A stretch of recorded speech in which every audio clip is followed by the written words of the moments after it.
What's up, guys? I'm Nobody Special. There's big news out of Europe today as German regulators have halted the approval process of the Nord Stream 2 pipeline, which carries natural gas from Russia all the way to Germany through the Baltic Sea. Now, natural gas prices were already elevated due to the supply crunch that's been going on globally, and this news sent natural gas prices even higher almost instantly. This also comes amid a lot of geopolitical tensions in Eastern Europe between Belarus, Poland, and Russia and the Ukraine.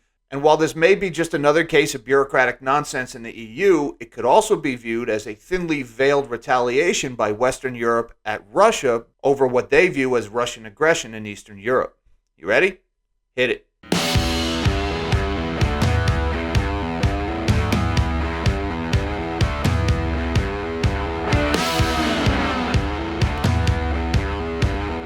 Thank you for joining me. I'm Jack Gamble, and I'm Nobody Special. And there's big news in Europe today as German regulators have halted the approval process of the Nord Stream 2 pipeline from Russia to Germany. Now, on Friday in my weekly live stream for Power Hour, I talked about the geopolitical risk that was developing in Eastern Europe and how it may affect global energy markets. And it seems somebody in Europe was listening because it's only been a few days and already we see this situation playing out.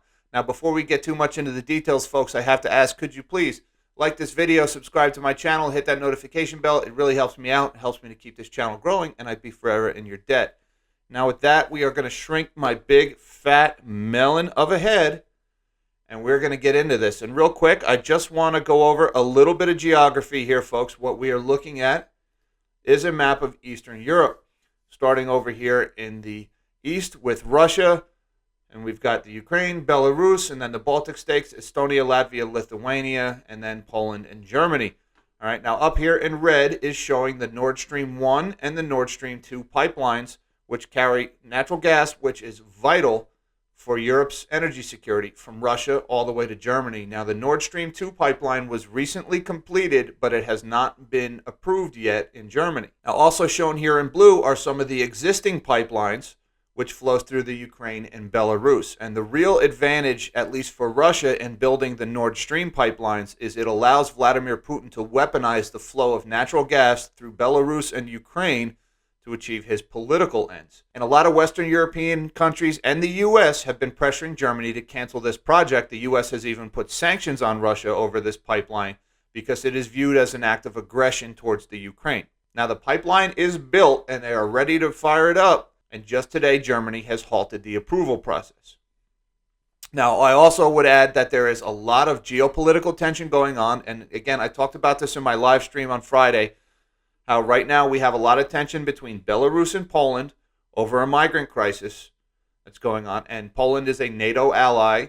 Belarus is a Russian ally. So that is a very volatile situation that could escalate into violence.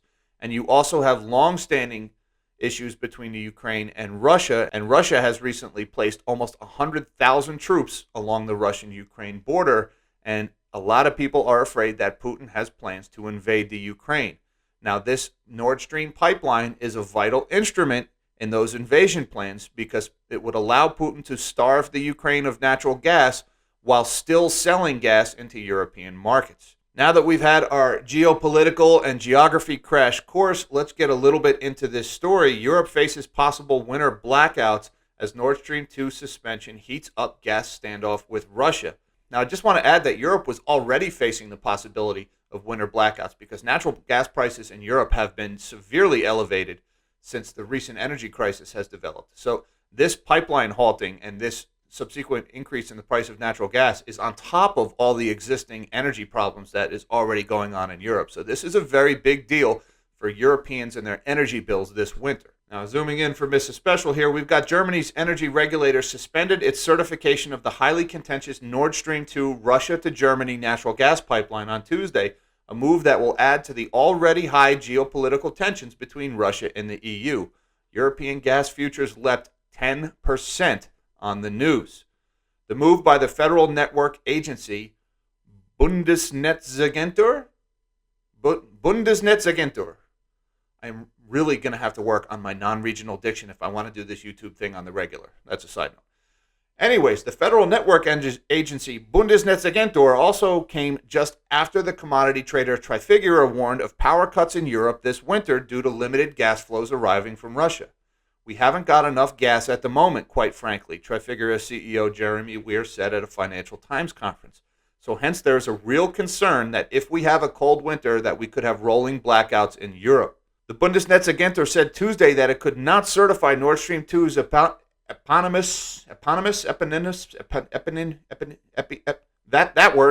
Gazprom-controlled operator as it was established not in Germany, but rather in Switzerland. Following a thorough examination of the documentation, the Bundesnetzagentur concluded that it would only be possible to certify an operator of the Nord Stream 2 pipeline if that operator was organized in a legal form under German law. So the excuse that the German regulatory agencies are using is that the operator of this pipeline is incorporated in Switzerland, and they're claiming that under German law that they would have to be incorporated in Germany. That may or may not be true. I am not an expert on German law. Let's assume it's true for now. However, this is kind of an interesting development considering that they have spent years and billions of dollars building this massive pipeline after all of this geopolitical risk, and then all of a sudden the country that the operator is incorporated in is such a big deal nobody could see this coming. Or maybe this may have something to do with the geopolitical risk going on in Eastern Europe and how a lot of Western European countries are looking for non-military means of applying pressure to Vladimir Putin to get him to ease off of the Ukraine. So the timing is certainly suspicious of this. Now, reading on, there was a response from the subsidiary of Gazprom, Nord Stream 2 AG. They said, "Our company is undertaking this step to ensure compliance with applicable rules and regulations," said Nord Stream 2 AG, the Switzerland-based operating company, said in an emailed statement. "We're not in a position to comment on details of the procedure, its possible duration, and the impacts of the timing on the start of pipeline operations." Now, this move came just after British Prime Minister Boris Johnson warned the EU that it would have to choose between greenlighting the pipeline and sticking up for Ukraine, the country that stands to lose billions in transit fees if Russia starts sending gas to Europe via Nord Stream 2, rather than through Ukrainian pipelines. Konstantin Koshev, the chair of the Foreign Affairs Committee of the Russian Parliament's upper house, said delaying the certification was not in Europe's interests, particularly with cold weather on the way. According to the TASS news agency, he warned that European countries would bear the costs. Now, TASS also reported a prediction from Fitch Natural Resources and Commodities chief Dmitry Marenchenko that Nord Stream 2 will now most probably be launched by the end of the heating season in the best case. So this means no Nord Stream gas for Germany or Western Europe this winter. Now, the situation between Europe and Russia is extraordinarily fraught right now, with tensions focused on two countries that lie in between, the Ukraine and Belarus. Now, again, I'm not going to rehash the whole thing I talked about in my live stream on Friday, but there is a lot of tensions going on in Eastern Europe right now. You have tensions between Poland and Belarus, and through those two, you've got NATO and the Russian Federation, and you've also got this long-standing conflict between Ukraine and Russia. And while we're at it, we should mention the tension between the Baltic states, Latvia, Lithuania, Estonia, and Russia, as Putin has designs on all of these places. So any way you look at it, this story is bad news for just about anybody involved. You've got higher energy prices appear to be getting worse, and you've got geopolitical tensions appear to be escalated now. So the situation going on in Eastern Europe is going to have a direct result on energy markets all over the world, namely in Europe, but it's also going to affect the United States.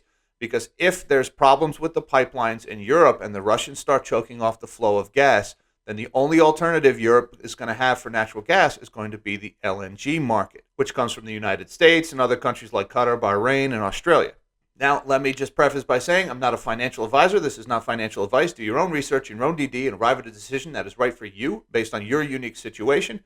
But if you are looking for a way to invest this trend, and I just want to say this is not about war profiteering or anything like that, but this is a finance channel. This is what we do here. So I would be remiss if I did not mention a way to invest this trend. Now, if you've been following my channel for a while, you know I've been talking a lot about a company called Cheniere Energy, ticker LNG. Full disclosure, I own LNG, and today I added to my position in LNG. Cheniere Energy owns the Corpus Christi and the Sabine Pass liquefaction projects in the United States, where they buy cheap United States natural gas, they cool it and they chill it, and they liquefy it, they load it onto boats, and they sell it overseas into Europe and Asian markets where natural gas is much more expensive. So this is a way to play the arbitrage between the fracking boom in the United States and the cheap natural gas here and the elevated natural gas prices overseas. And as you can see, LNG has had a pretty good year, and I just want to zoom in on this chart here. Now, in my live stream on Friday, I did talk about this one, and I mentioned that we had been bottoming out, or we had been bouncing around, kind of around this lower support line here in this channel, and that we were probably going to bounce. It looks like we got that bounce, and we're headed towards this top line up here. So on this news this morning, I added a little bit to my position in LNG. I bought a few more shares at 103.75 because I think we're heading back to this upper band of this channel at least. And of course, any breakout above that upper channel, and we are onward and upward to new highs. Again, I am not a financial advisor. This is not financial advice. I just throw ideas at you guys. I want you to do your own research, your own DD, arrive at a decision that is right for you based on your unique situation. And I would also add that I am still in cash raising mode.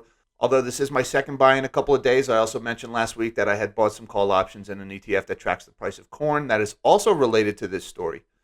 But I am also taking profits elsewhere and looking to raise cash, as I believe a lot of stocks are going to be going on sale in the not too distant future. Coincidentally, this story is also going to affect the food inflation story that's been developing, because we've seen fertilizer costs globally have been skyrocketing recently. And fertilizer is next year's food. So if fertilizer is getting more expensive now, that means food is going to be more expensive later. And that's why I bought the call options in that ETF that tracks the price of corn. I targeted corn specifically because corn is a crop that requires a lot more fertilizer than other crops such as soybeans or wheat. And I think a lot of farmers are either going to be forced to cut back on the fertilizer that they put on their corn, or they're going to plant other crops that require less fertilizer. Either way, I think we're looking at much higher corn prices next year, and that's why I bought those call options. Now, this story in Europe and the increase in natural gas prices is going to mean fertilizer costs are going to continue going up, so it's also going to add to the base case for that trade. So long story short, the situation in Eastern Europe is very volatile. This move by Germany could be viewed as an escalation or as a retaliation. So this certainly is not going to help the geopolitical tensions, at least not in the short term. It's definitely not going to help the inflation problem we have globally, because energy costs are now going up, which means the cost of everything is going to go up. Guys, I want to thank you for your time. Thank you for watching this video. Don't forget, give me a thumbs up, subscribe to my channel, and hit that notification bell. It really helps me out, helps me to keep this channel growing, and I would be forever in your debt. In the meantime, live small and dream big.